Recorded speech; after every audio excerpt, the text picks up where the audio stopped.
Okay, so thank you for tuning in sa part 2 ng ating video about simplifying radicals. So if you have watched my previous video, we talk about how to simplify numbers that are not perfect squares, that are not perfect cubes.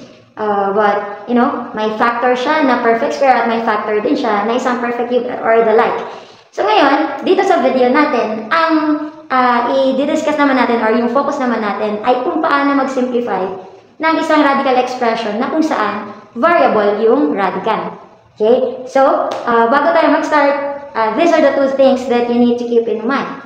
Number one, if we have a radical expression, remember that we can always write it or rewrite it as an expression with rational exponent. So when you say rational, it means that this time the exponent is not just a whole number, but a fraction. So technically speaking, bottom line nito, you need to know na kapag since na-express natin siya as a fraction or yung expression with rational exponent, no? Ibig sabihin, kapag nasisimplify tayo ng isang radical expression, dinidivide natin yung exponent ng variable sa index. Siyempre, hindi lahat ng mga exponents ng mga radical na variable ay divisible by the index. Kaya, yun yung matututunan nyo ngayon sa video na to kung tatapusin nyo yung video na to. Alright? And likewise, along with this property or sa radical, ito din ay isa sa pinaka-useful na law na exponent. That is, when you multiply the same base, what you're going to do is, you simply add the exponents. Ayan. So, sana ay may quick review na kayo at natulungan ko kayo kahit paano doon. Ngayon, sit back and relax because you're in for another fun and mathful run. Okay. So now let us proceed to our first example. For our first example, we have the square root of x raised to 11. Obviously, the exponent of our radical right here is greater than our index. And that means it's not yet in its simplest form. Because again, going back, condition number 1 states that we can only say that a radical expression is already in its simplest form if the exponents of the radicals are less than the index. Now, paano gagawin ang pagsisimplify ng ganito? Na kung saan variable na ang radical mo. Una, ang gagawin natin is, i-rewrite natin to as an expression with rational exponent. So we will be following this property right here. This given is just equivalent to x raised to 11 over 2. From this, we can make use of the traditional way on how to divide. Okay, like this is clearly an improper fraction, right? So we need to express 11 over 2 as a mixed fraction. So x raised to 11 over 2 is the same thing as x raised to 5 plus 1/2. Because, let me show you the solution. Kasi syempre, alam ko, magtatanong kayo, Miss, saan mo nakuha yung 5? Oh, Miss, so sorry. Okay, so ayan. Miss A, paano nakuha yung 5? Saan nakuha yung 5? Saan nakuha yung 1/2? Relax, ganito siya nangyari. If we're going to do the long division, the traditional way, so we have 11 divided by 2. Siyempre, 11 divided by 2, that is 5. That will give us 10 right here. And you'll have a remainder of 1. So here's the thing. 5 right here is the quotient, right? And then 1 is your remainder. So if we are going to convert 11 over 2 as a mixed fraction, it's equal to 5 and 1/2. But since it's 5 and 1/2, it means that this can also be expressed as the sum of 5 and 1/2. And that's what we got here. Okay? So I hope you follow. Now next, after this, let's go back to this law of exponent right here. That when you see exponents that are added, it means that you are actually multiplying two factors of the same base. Yan, babalik natin siya dyan. So, ibig sabihin, x raised to 5 plus 1/2 can be rewritten as the product of x raised to 5 times x raised to 1/2. Yan ay galing dito sa law of exponent na ito. So from this, we can now rewrite this again going back to its radical form. So we have x raised to 5. Okay? So ang kanyang exponent ay whole number na, ibig sabihin nasa labas na siya ng radical symbol.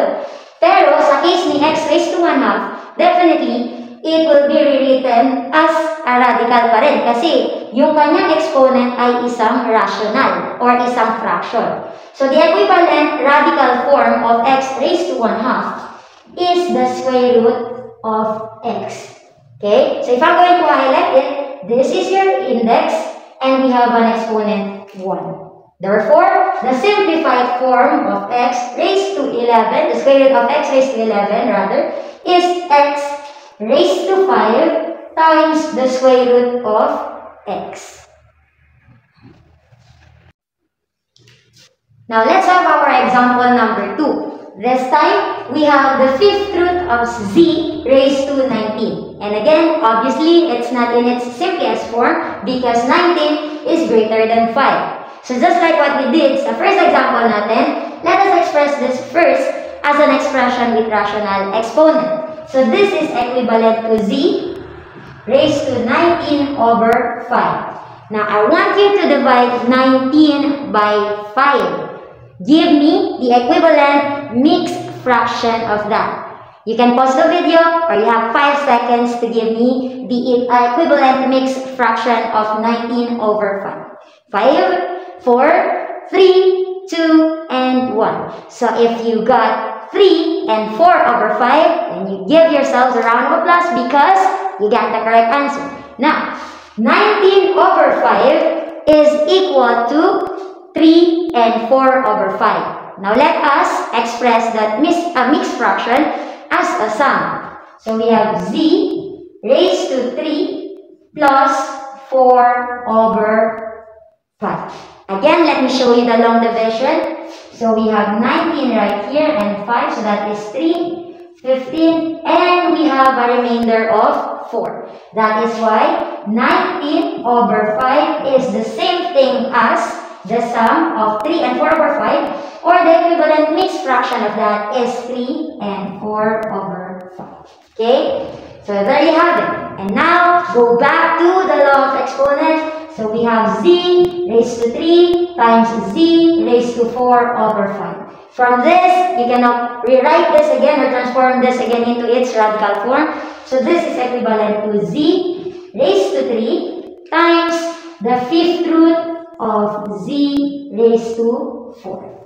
And that's our answer. Okay, now moving forward to our third example, we have the fourth root of x raised to 17, y raised to 19. So as you can see, we can also have radicals with more variables, more letters. Okay? So, just like what we did sa ating unang dalawang examples, ganun lang din ulit yan. So we have, this is equal to x raised to 17 over 4 and y raised to 19 over 4. Now, give me the equivalent mixed fraction of 17 over 4. 5, 4, 3, 2, and 1. What's your answer? 4 and 1/4. So if you got that one, very good. Therefore, 17 over 4 can be rewritten as the product or as the sum rather of 4 and 1/4. Now, do the same process for y raised to 19 over 4. So, y raised to 19 over 4 can be expressed as the sum of 4 and 3 over 4. Okay, now express this as a product of two factors of the same base. So we have x raised to 4 times x raised to 1/4. Okay, and then we have y raised to 4 times y raised to 3 over 4. Now, since we have two variables now, you have to look at their denominator. And obviously, same sila ng denominator. At kapag same sila ng denominator, isa sa mga properties ng radicals ay pwede mo silang ipagsama sa isang single na radical. Or you can express them as a single radical. So this is equal to, okay, the simplest form of the fourth root of x raised to 17, y raised to 19 is x raised to 4, y raised to 4 times the fourth root of x, y raised to 3. So don't forget to write the index and give space.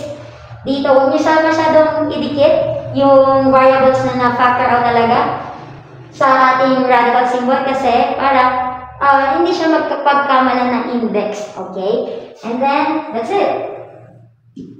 So that's how you simplify radicals with variables na radical. So sa pangatlang part ng ating video about simplifying radicals, ang pag-uusapan naman natin ay paano naman pag may combination na ng numbers at ng variables. Paano naman siya gagawin. So I'll see you in my next video and thank you so much for your support. Bye! See you!